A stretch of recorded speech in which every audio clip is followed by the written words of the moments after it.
More than 7,000 people may be dead, including children. Families are too afraid to even claim the bodies. And now, more than a month later, Iran's government is tightening its grip even further. More than a month after Iran's brutal crackdown on mass anti-government protests, new reports suggest the regime is widening its campaign against dissent.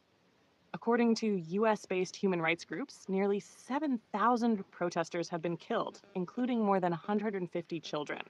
The unrest began in late December, when people took to the streets to protest rising prices, political repression, and years of frustration. What followed was one of the deadliest crackdowns in Iran's modern history.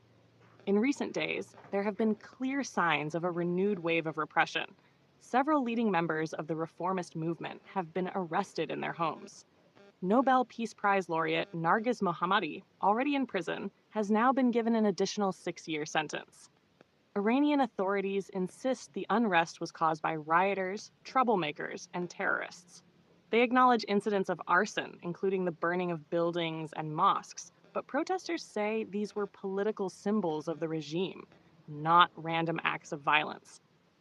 The government has warned that those involved could face the severest punishments, including the death penalty, even for attacks on public property.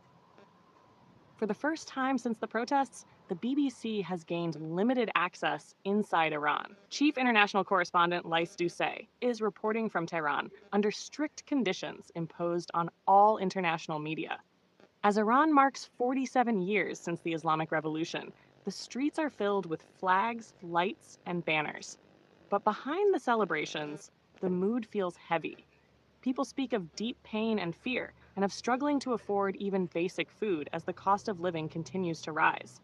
Some residents refused to speak on camera, saying it was simply too dangerous. Others wanted the world to hear their message about the suffering they say has been ignored. Iranian authorities claim they have so far documented just over 3,100 deaths, but international human rights groups estimate the number is closer to 7,000 and still rising. Many families are afraid to report the deaths of loved ones, fearing consequences if they are identified as protesters. There are also reports that some families were asked to pay money in order to receive bodies for burial. Because of fear, pressure, and silence, the true number of those killed may never be fully known.